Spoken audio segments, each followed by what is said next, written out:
Kievan Rus adalah sebuah negara besar di Eropa Timur yang pernah berdiri pada abad pertengahan. Dengan ibu kotanya yang ini Kiev, negara ini menjadi salah satu kekuatan ekonomi dan politik besar pada masanya, di mana Kiev menjadi pusat perdagangan yang berpengaruh di Eropa Timur dan Laut Hitam. Hal ini membuat beberapa negara Eropa Timur seperti Rusia, Belarusia, dan Ukraina mengaitkan Kievan Rus sebagai sejarah awal berdirinya negara mereka masing-masing. Dan hal ini memang benar adanya. Halo para sahabat sejarah, saya Joshua dan kembali lagi ke channel Historius. Kali ini kita akan membahas sejarah singkat Kievan Rus yang sudah banyak diminta oleh kalian. Pembahasan ini cukup menarik karena merupakan video pertama saya dalam membahas sejarah di Eropa Timur. Baiklah, mari kita bahas. Tetapi, mari kita membahas dulu keadaan wilayah Eropa Timur sebelum masa berdirinya Kievan Rus dan juga bangsa yang mendiami tempat tersebut. Walaupun tidak ada acuan tetap dan resmi perihal wilayah mana yang kita sebut sebagai Eropa Timur, secara sudut pandang modern, wilayah Eropa Timur adalah wilayah geografis yang terletak di bagian timur Eropa, di mana pada masa kini menjadi wilayah negara Federasi Rusia, Republik Ukraina, Belarusia, dan Moldova. Wilayah Eropa Timur ini telah menjadi tempat tinggal bagi sebuah suku bangsa yang kita kenal dengan nama suku bangsa Slavik. Suku bangsa ini juga merupakan keturunan dari bangsa Proto-Indo-Eropa yang berasal dari stepa Pontus Kaspia. Mungkin beberapa dari antara kalian mulai sadar setelah menonton video-video saya, di mana banyak sekali suku-suku bangsa di dunia merupakan keturunan bangsa Proto-Indo-Eropa. Dan hal itu memang benar. Dari suku bangsa Keltik, Germanik, Italik, Slavik, dan Yunani di benua Eropa, hingga suku bangsa Iranik dan Indo-Arya di Asia merupakan keturunan dari bangsa Proto-Indo-Eropa. Walaupun masih dalam perdebatan, sebagian besar cendekiawan mempercayai bahwa asal mula suku bangsa Slavik berada di wilayah Polesia, di mana mereka hidup di sana sekitar abad ke-10 sebelum Masehi. Polesia sendiri adalah sebuah wilayah dengan hutan dan rawa-rawa yang sekarang terletak di perbatasan 3 negara, yaitu Ukraina, Belarusia, dan Polandia. Bangsa Slavik nantinya akan bermigrasi secara perlahan ke wilayah Eropa Tengah dan Eropa Tenggara pada periode migrasi besar, bersamaan dengan migrasi bangsa Germanik menuju wilayah Kekaisaran Romawi. Peristiwa migrasi besar ini cukup terkenal karena memiliki andil besar dalam keruntuhan Kekaisaran Romawi Barat pada waktu itu. Catatan sejarah tertua terkait keberadaan bangsa Slavik sendiri ditulis oleh orang Romawi. Sejarawan dan politikus terkenal Romawi bernama Cornelius Tacitus menulis dalam bukunya berjudul Germania terkait keberadaan bangsa Slav dan menamai mereka dengan nama Venedi atau Veneti. Kurang lebih 450 tahun kemudian, seorang sejarawan lain bernama Jordanes dari Kekaisaran Bizantium juga menulis keberadaan bangsa Slavik yang bermigrasi ke Eropa Tenggara dalam bukunya berjudul Getica dan menamai mereka dengan nama Sclaveni dalam bahasa Latin. Nama Sclaveni ini nantinya akan berkembang serta terserap ke berbagai bahasa. Kata Sclaveni juga punya bentuk lain, yaitu Sclaus. Kata Sclaus kemudian terserap ke dalam bahasa Inggris pertengahan menjadi kata Sclave, yang pada akhirnya juga mengalami perubahan bentuk kata menjadi Slav. Nama Slav inilah yang digunakan hingga masa sekarang untuk merujuk nama suku bangsa tersebut. Namun, hal ini sebenarnya masih rumit dan panjang untuk dijelaskan, sehingga kita bahas secara sederhana saja sekarang. Bangsa Slavik adalah bangsa agraris dan komunal. Mereka umumnya membuat pemukiman di tepi sungai agar dapat dengan mudah bercocok tanam. Pemukiman mereka juga dilindungi dengan tembok-tembok kayu untuk mencegah serangan para penyerbu dari suku-suku Slavik lain. Walaupun hanya sedikit informasi yang bisa kita ketahui dari kepercayaan bangsa Slavik, mereka secara umum menganut kepercayaan animisme, penghormatan nenek moyang, serta politeisme. Dewa tertinggi dalam kepercayaan bangsa Slavik adalah Perun. dewa langit, petir, hujan, dan perang. Sebagai informasi tambahan, di mana sangat umum bagi suku-suku bangsa keturunan bangsa Proto-Indo-Eropa untuk memiliki sosok dewa tertinggi yang dikaitkan dengan langit dan petir dalam kepercayaan mereka. Ini semua terjadi karena bangsa Proto-Indo-Eropa sendiri memiliki kepercayaan sosok dewa langit dan petir bernama Deus Pater. Perlu diketahui bahwa nama Deus Pater ini merupakan hasil rekonstruksi para cendekiawan dalam studi perbandingan rumpun bahasa Indo-Eropa. Ketika bangsa Proto-Indo-Eropa bermigrasi ke berbagai penjuru daerah di benua Eropa dan Asia, mereka juga membawa serta kepercayaan dan dewa-dewi yang mereka sembah. Bangsa-bangsa keturunan bangsa Proto-Indo-Eropa nantinya akan mewariskan kepercayaan tersebut dalam kepercayaan agama mereka sendiri. Walaupun perlu diberi catatan, di mana beberapa bangsa akan memiliki bentuk kepercayaan baru atau sedikit memiliki perubahan dari agama Proto-Indo-Eropa. Mari kita bandingkan beberapa sosok dewa dari berbagai mitologi keturunan bangsa Proto-Indo-Eropa. Contohnya adalah dewa Zeus, Jupiter, dan Perun dari mitologi Yunani, Romawi, dan Slavik. Ketiga dewa ini sama-sama adalah dewa tertinggi dari masing-masing mitos kepercayaan tersebut. Ketiganya juga sama-sama dikaitkan dengan langit dan petir. Dalam mitos kepercayaan Jermanik, terdapat dewa Thor atau dikenal juga dengan nama Tunar. Lalu dewa Odin atau dikenal dengan nama Wodan. Dewa Thor yang merupakan salah satu dewa terbesar dalam mitos Jermanik juga dikaitkan dengan petir dan badai.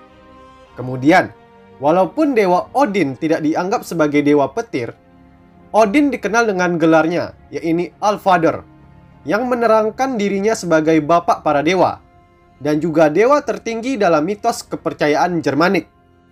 Hal ini cukup serupa dengan sosok Deus Pater, yang juga dianggap sebagai bapak para dewa. Nama Deus Pater secara literal berarti dewa bapak langit dan siang hari.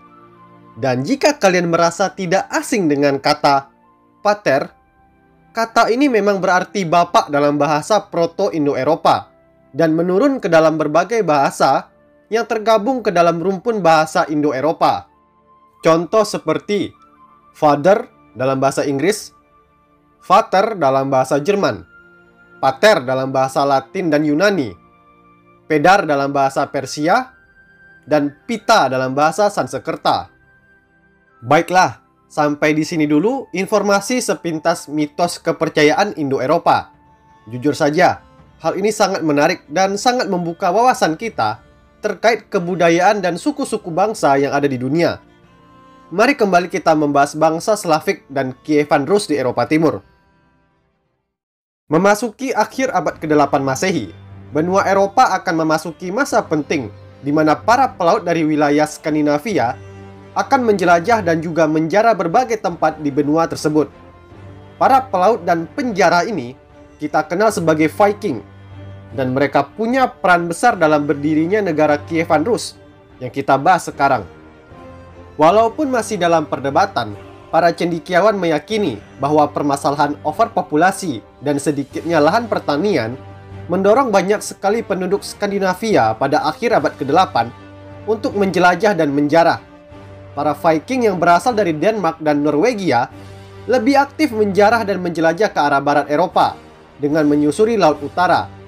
Sedangkan para Viking dari Swedia cenderung lebih aktif menjarah dan menjelajah ke arah timur Eropa, dimulai dengan melewati Laut Baltik, lalu menyusuri sungai Volga dan Dnieper, hingga akhirnya tiba di Laut Hitam dan Laut Kaspia. Kedua sungai Eropa Timur ini nantinya juga akan menjadi jalur perdagangan yang cukup penting, menghubungkan Skandinavia dengan Laut Hitam, yang saat itu berada dalam pengaruh Kekaisaran Bizantium dengan ibu kotanya Konstantinopel. Pertemuan antara para Viking Skandinavia dengan bangsa Slavik di jalur perdagangan sungai inilah yang akan menjadi cikal bakal berdirinya Kievan Rus. Bangsa Slavik sendiri menamai para Viking Skandinavia dengan nama Rus, yang berarti orang yang mendayung, merujuk kepada cara Viking yang mendayung kapal panjang mereka ketika pergi melaut. Para Viking Skandinavia ini terkadang juga disebut dengan nama Varangian, yang bila diterjemahkan berarti pengikut setia atau pengikut tersumpah. Suatu hal yang unik di mana kedepannya, para Viking ini juga direkrut oleh Kekaisaran Bizantium untuk menjadi pasukan elit penjaga kaisar yang dikenal dengan nama Garda Varangia. Tetapi, sebelum lanjut membahas, ada hal penting yang mau saya sampaikan. Sumber sejarah tertulis terkait berdirinya Kievan Rus berasal dari buku Primary Chronicle, atau dalam bahasa Indonesia dikenal dengan nama Kronik Utama Rusia, yang kemungkinan selesai ditulis sekitar tahun 1113 Masehi oleh seorang biarawan Ortodoks bernama Nestor. Buku inilah yang menjadi sumber informasi utama terkait sejarah Kievan Rus. Namun, walau buku ini merupakan sumber tertulis tertua terkait sejarah Kievan Rus, serta ditulis pada masa negara Kievan Rus masih berdiri, banyak juga cendekiawan yang meragukan dan mempertanyakan kredibilitas beberapa hal dalam buku ini. Jadi, saya mohon agar kalian tetap kritis dalam menerimanya. Berdasarkan kronik utama Rusia, para Viking penyerbu telah menguasai sedikit wilayah di Eropa Timur dan menetapkan pajak kepada suku-suku Slavik di sana. Peristiwa ini dimulai sekitar tahun 859 Masehi. Para penduduk Slavik tentu saja tidak suka dengan para penjajah ini dan memberontak melawan mereka pada tahun 862 Masehi. Pemberontakan ini berhasil dan akhirnya mengusir para Viking penjajah. Tetapi, setelah suku-suku Slavik berhasil mengusir para Viking, mereka malah mulai berperang antara satu sama lain dan tidak pernah bisa bersatu. Para pemimpin suku Slavik akhirnya memutuskan untuk memanggil kembali para Viking untuk memerintah mereka supaya keharmonisan dan tata tertib dapat ditegakkan. Suku-suku Slavik ini berhasil mengundang 3 Viking bersaudara bernama Rurik, Sineus, dan Trufor untuk datang dan memerintah mereka. Rurik yang merupakan saudara tertua memerintah di kota Novgorod, Sineus memerintah di kota Belozersk, dan Trufor memerintah di kota Izborsk. Mereka bertiga sama-sama mulai memerintah pada tahun 862 Masehi. Sangat disayangkan di mana Sineus dan Trufor meninggal beberapa tahun setelah mereka memerintah, membuat wilayah kekuasaan mereka diwariskan kepada Rurik. Rurik sekarang menjadi salah satu pemimpin berpengaruh di Eropa Timur dan keturunannya kelak akan terus berkuasa, menandai berdirinya dinasti Rurikid. Dinasti Rurikid inilah yang nantinya akan berkuasa atas Kievan Rus tanpa terputus hingga keruntuhannya kelak. Sebagai informasi tambahan, di mana sebelum atau sesudah Rurik beserta saudaranya memerintah, 2 pemimpin militer bawahan Rurik bernama Askold dan Dir meminta izin kepadanya untuk dapat pergi menuju Konstantinopel. Rurik mengabulkan permohonan tersebut dan mereka berdua pergi ke kota Konstantinopel untuk mencoba menjara serta mengepungnya. Serangan mereka ternyata kurang berhasil dan akhirnya mereka memutuskan untuk mundur. Hal penting yang mau saya sampaikan, di mana ketika Askold dan Dir pergi menyusuri sungai Dnieper menuju Konstantinopel, mereka sampai ke sebuah kota bernama Kiev, atau bisa juga disebut Kiev, yang saat itu masih dikuasai oleh suku Slavik bernama Polian. Askold dan Dir kemudian menguasai kota tersebut dan bersama-sama menjadi penguasanya. Mari kita kembali membahas Rurik. Rurik yang telah memperkokoh kekuasaannya atas wilayah Novgorod akan terus memerintah di sana hingga wafatnya pada tahun 879 Masehi. Rurik sebenarnya memiliki seorang putra penerus bernama Igor. Namun dia baru berumur 2 atau 3 tahun ketika Rurik wafat.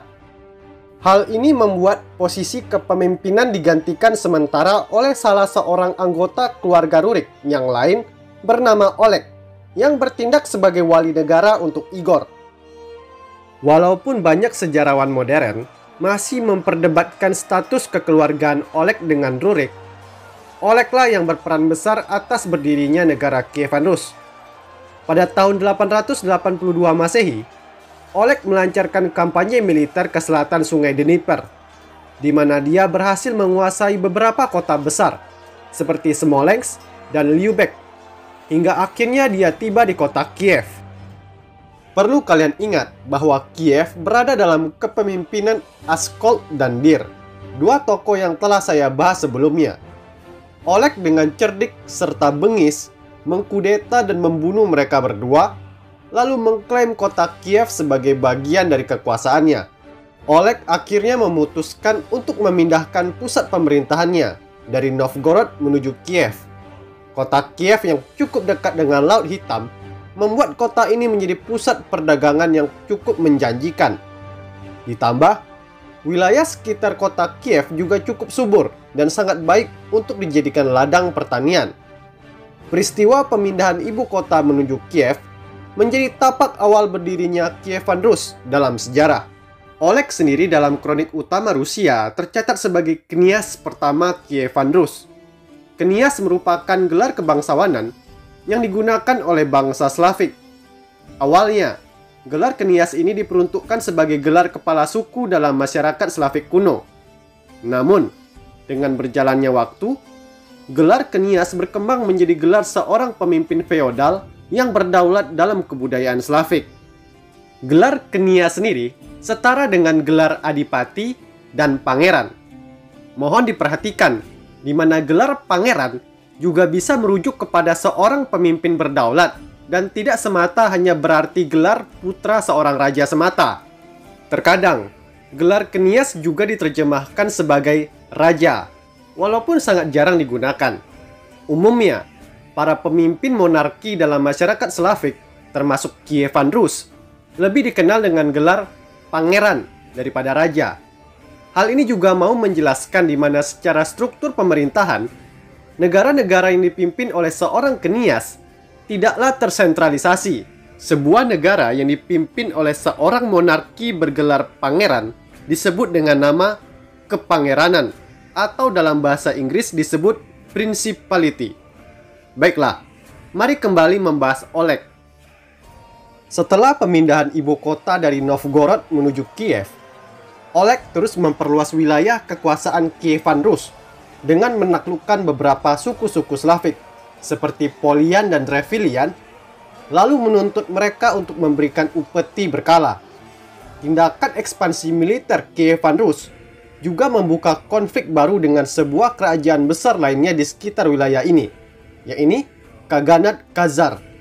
Khaganat Khazar adalah sebuah kerajaan multi-etnis yang didirikan oleh bangsa Khazar sekitar abad ke-7 Masehi. Bangsa Khazar sendiri adalah anggota dari suku bangsa Turki, dan Khaganat yang mereka dirikan menjadi salah satu kerajaan dagang berpengaruh dalam sejarah abad pertengahan. Tetapi kejayaan mereka akan perlahan meredup dengan bangkitnya pengaruh Kievan Rus di Eropa Timur. Kota-kota bangsa Slavik yang dulunya menjadi bawahan Khaganat Khazar lambat laun diambil alih oleh Kievan Rus.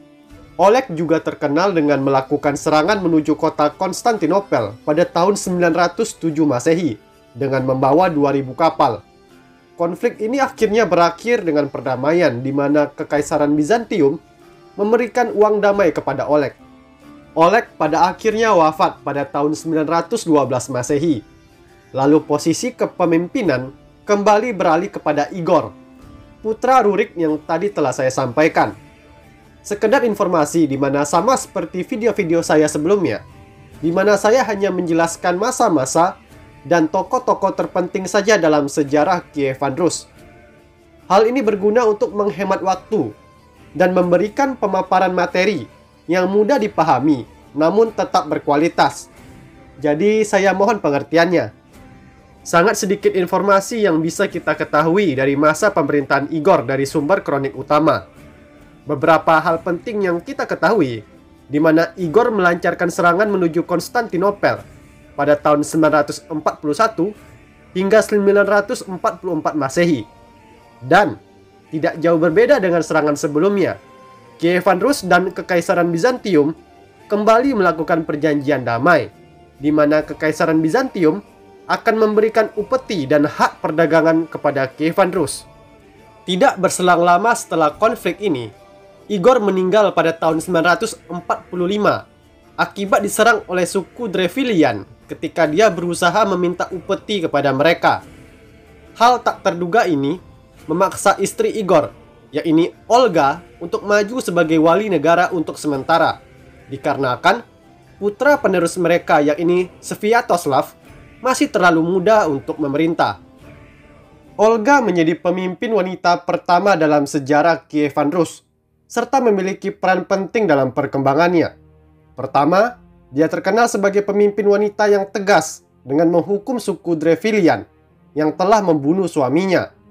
Tetapi di sisi lain, dia mereformasi aturan terkait pemberian upeti supaya insiden serupa tidak terulang kembali.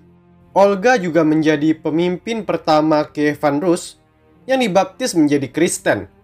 Berdasarkan kronik utama, Olga dibaptis sekitar tahun 950 Masehi dan mengambil nama baptis Helena. Perlu diberi catatan di mana pada masa awal perkembangan Kievan Rus, agama dominan yang dianut di negara ini adalah kepercayaan politeisme Slavik dan Jermanik. Agama Kristen, atau lebih tepatnya Kristen Ortodoks, masih memiliki sedikit penganut pada masa pemerintahan Olga. Beliau sangat mendukung agama Kristen dan malahan berusaha untuk mengajak anaknya, yaitu Sviatoslav, yang sudah beranjak dewasa pada waktu itu untuk dibaptis. Namun, Sviatoslav menolak karena takut para bangsawan yang mengabdi kepadanya akan marah akibat hal tersebut. Walaupun begitu, Olga tetap berusaha menyebarkan agama Kristen semampunya dengan mendirikan gereja-gereja kecil di penjuru Kievan Rus. Pada tahun 962 Masehi, Olga mundur dari jabatannya sebagai wali negara agar anaknya Sviatoslav dapat menjadi kniaz Kievan Rus. Dimulailah masa pemerintahan Sviatoslav. Sviatoslav merupakan tokoh penakluk yang agresif dan ambisius, berjasa besar dalam memperluas pengaruh Kievan Rus. Pertama, Sviatoslav berperan dalam keruntuhan Khaganat Khazar, di mana dia mampu menguasai dan menghancurkan ibu kota terakhir mereka, yaitu Atil, pada tahun 969. Kedua, dia juga berperan besar melemahkan pengaruh kekuasaan Kekaisaran pertama Bulgaria di wilayah Balkan dengan menyerang mereka. Namun, sangat disayangkan di mana Sviatoslav tewas terbunuh oleh serangan suku Pecenek ketika hendak menyusuri sungai Dnieper. Peristiwa tidak terduga ini malah menyebabkan krisis suksesi, di mana anak-anak Sviatoslav terlibat perang saudara antara sesama mereka. Sviatoslav memiliki 3 putra, yaitu Yaropolk, Oleg, dan Vladimir. Sebelum melancarkan kampanye militer menuju Balkan untuk melawan Kekaisaran Bulgaria, Sviatoslav memberikan jabatan dan kekuasaan kepada mereka bertiga untuk memerintah kota serta wilayah terpenting Kievan Rus. Yaropolk memerintah kota Kiev, Oleg memerintah wilayah Drelinia, yaitu wilayah suku Drevilia, dan Vladimir memerintah kota Novgorod. Setelah Sviatoslav tewas terbunuh dalam kampanye militer, ketiga putranya ini malah terlibat konflik antar sesama mereka yang berujung dengan perang saudara. Hal yang tragis di mana Oleg tewas terbunuh dalam pertempuran ketika melawan Yaropolk. Melihat keadaan kritis ini, Vladimir yang berada di Novgorod memutuskan untuk melarikan diri menuju Skandinavia untuk mengumpulkan kekuatan terlebih dahulu. Dengan dukungan prajurit-prajurit dari Skandinavia yang dia kumpulkan, Vladimir kembali menuju Kievan Rus dan menyerang Yaropolk dan berhasil mengalahkannya. Pada tahun 978, Vladimir telah menjadi kniaz Kievan Rus yang baru dan akan menjadi salah satu tokoh terpenting dalam sejarah. Setelah kebangkitannya menjadi kniaz, Vladimir melancarkan berbagai aktivitas militer menuju wilayah Prusia, serta menundukkan beberapa suku Slavik. Tetapi, Vladimir terkenal bukan hanya karena kegiatan kemiliterannya, namun juga karena dia menerima agama Kristen Ortodoks sebagai agama negara Kievan Rus.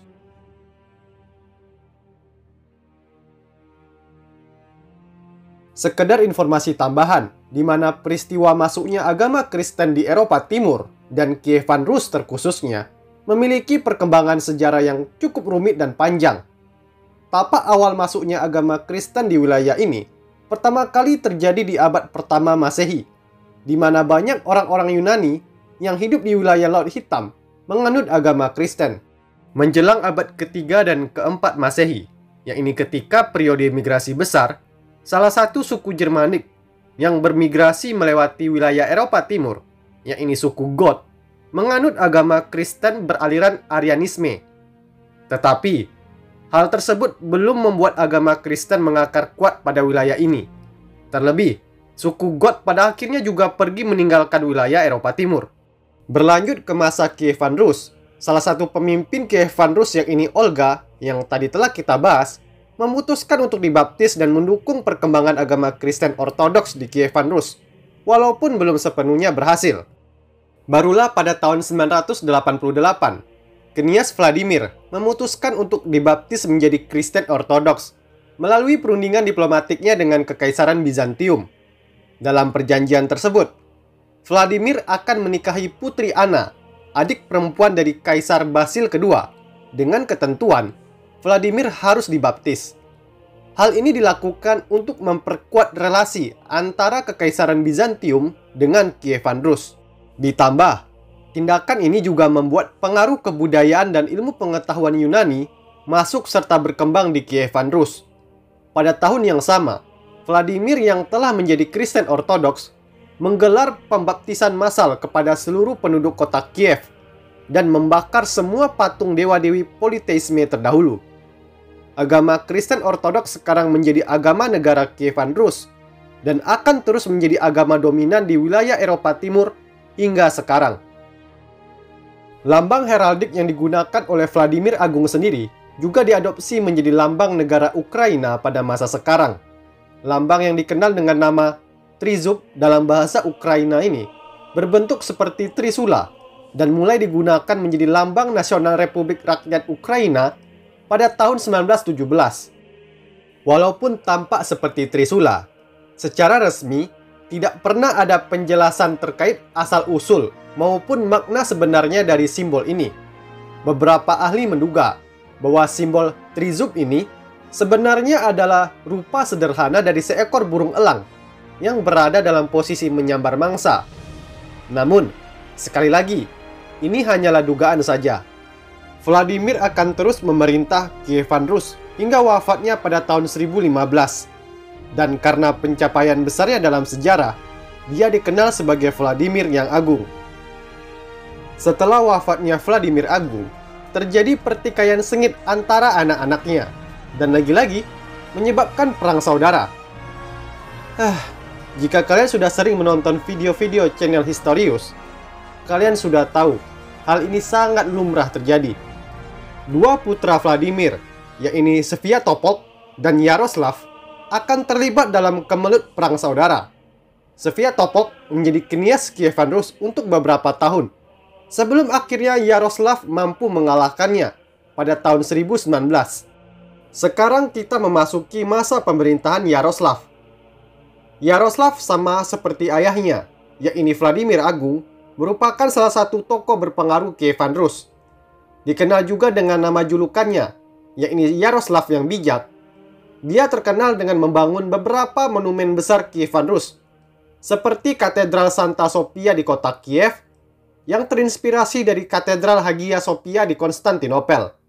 Lalu, ada Gerbang Emas Kiev, sebuah gerbang perbentengan yang melindungi kota Kiev, serta memiliki bangunan gereja di atasnya. Yaroslav juga berperan besar dalam terbentuknya Ruskaya Pravda, yakni undang-undang tertulis yang digunakan sebagai landasan hukum Kievan Rus. Hal ini dilakukan untuk menstabilkan relasi feodal dengan bangsawan-bangsawan setempat, dan juga memberikan kepastian keadilan sosial bagi masyarakat kelas bawah. Pada masa Yaroslav pula, Kniaz yang berkuasa atas kota Kiev menggunakan nama gelar baru, yakni Veliki Kniaz, yang berarti Pangeran Agung. Gelar ini mau menunjukkan bahwa Yaroslav selaku Kniaz yang memerintah kota Kiev menjadi pangeran terbesar di penjuru Kievan Rus dan mempunyai otoritas tertinggi dalam negara. Suatu hal yang menyedihkan di mana Yaroslav menjadi pemimpin besar terakhir Kievan Rus. Setelah kematiannya pada tahun 1054, Kievan Rus secara perlahan namun pasti mengalami stagnasi dan kemerosotan. Para kenias dari wilayah kepangeranan lain satu persatu mulai memerdekakan diri. Pangeran Agung Kievan Rus beserta saudara-saudaranya juga lebih sering terlibat perang antar sesama mereka. Sistem suksesi atau sistem pewarisan tahta yang tidak jelas juga memicu permasalahan seperti ini. Para Pangeran Agung Kiev pada akhirnya hanya menjadi simbol negara semata, tanpa memiliki kekuatan politik yang berarti. Faktor lain penyebab kemunduran Kievan Rus adalah melemahnya Kekaisaran Bizantium. Kekaisaran Bizantium yang menjadi mitra dagang Kievan Rus juga mengalami kemunduran akibat berbagai hal, seperti insiden Perang Salib keempat. Bencana tersebut membuat perdagangan di Konstantinopel menjadi berkurang dan berimbas pula pada perekonomian Kievan Rus.